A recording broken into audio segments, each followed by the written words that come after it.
வாழ்க வையகம், வாழ்க வையகம், வாழ்க வளமுடன். குரு வாழ்க, குருவே துணை. வேதாத்ரி மகரிஷி அவர்களின் நாள் ஒரு நற்சிந்தனை நாள் ஜனவரி 19.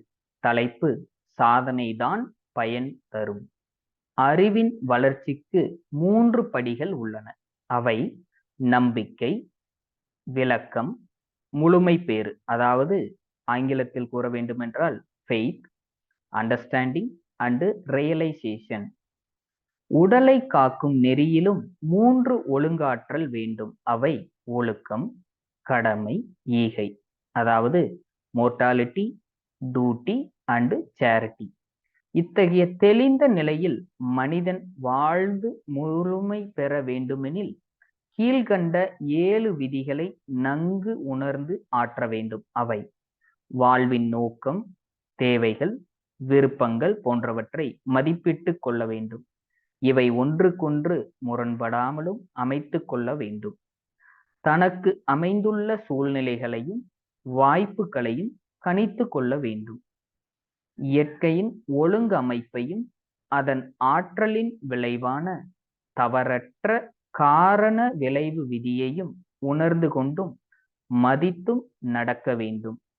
வாழ வேண்டிய முறையையும் ஆற்ற வேண்டிய செயல்களையும் வரிசையாக தொகுத்து கொள்ள வேண்டும். இத்தகைய வாழ்வுக்கு தன்னை தகுதியாக்கிக் கொள்ள உடல் வலிமையும் திறனையும் அறிவையும் வளர்த்து கொள்ள வேண்டும். இவற்றிற்கு முறையான உடற்பயிற்சி, உளப்பயிற்சி, சிந்தனை இவற்றை பழகிக் கொள்ள வேண்டும்.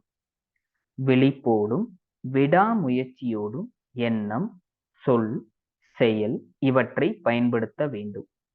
அவ்வப்போது ஏற்படும் தவறுகளை அகத்தாய்வு, செயல் திருத்தம் என்ற 2 வழிகளாலும் திருத்தி தன்னை தூய்மையாக்கிக் கொண்டே இருக்க வேண்டும். இந்த 7 விதிகளை நன்கு உணர்ந்து மனிதன் அறிவில் வளர்ச்சி பெற வேண்டும். உடலையும் நன்கு காத்து கொள்ள வேண்டும்.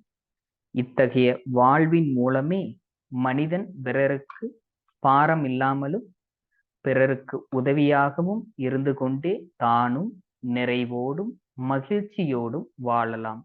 முயல்க, சாதனைதான் பயன் தரும். அன்பான சான்றோர் பெருமக்களே, இந்த உடற்பயிற்சி, தியானம், அகத்தாய்வு மூலம் உங்கள் வாழ்க்கையில் தனி மனித அமைதி பெற்று நீங்களும் உங்கள் அன்பு குடும்பமும் வாழ அருகிலுள்ள அறிவு திருக்கோயில்கள் மற்றும் தவ மையங்களை தொடர்பு கொள்ளுங்கள்.